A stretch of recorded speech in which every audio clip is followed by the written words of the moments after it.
Dans cette capsule au programme, l'équation bilan modélisant une transformation chimique, sa lecture et les lois de conservation. Partons d'un exemple, l'action de l'ion magnésium sur les ions nitrates pour former un sel de nitrate de magnésium. Mg2+, plus 2NO3- forme, crée, Mg et NO3 deux fois. Cette équation résume tout ce que vous pourrez rencontrer, donc quelques petits rappels.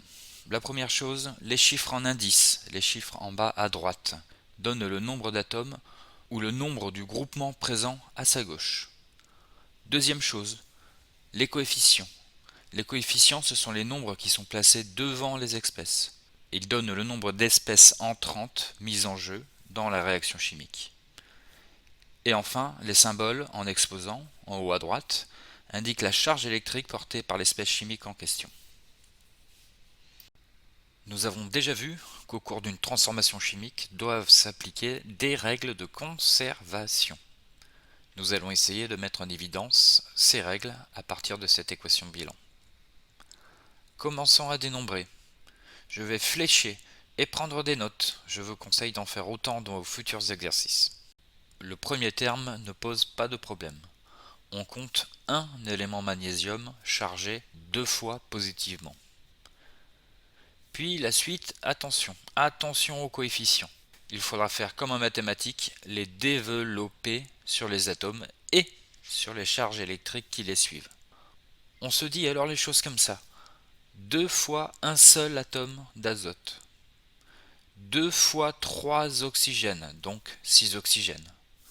Et enfin, 2 fois une seule charge négative, donc 2 charges négatives en tout. Pour le dernier terme, un seul élément magnésium, puis le petit 2 en indice. On fait attention, là aussi on développe, il y a des parenthèses. Et on se dit 2 fois un seul atome d'azote, mais aussi 2 fois 3 oxygènes, donc 6 oxygènes. Si on fait le compte, il y a autant d'atomes de chaque type des deux côtés de la flèche. 6 éléments oxygène, un seul élément azote et un seul élément magnésium. Concernant les charges électriques, du côté des réactifs, les deux charges positives vont s'annuler avec les deux charges négatives. Et ça tombe bien car à droite, il n'y a pas de charge non plus.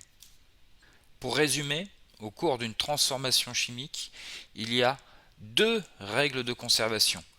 La conservation de la nature et du nombre d'atomes, mais aussi la conservation de la charge électrique. Voilà pour cette capsule. Si vous avez des questions ou des remarques, n'hésitez pas et à très bientôt.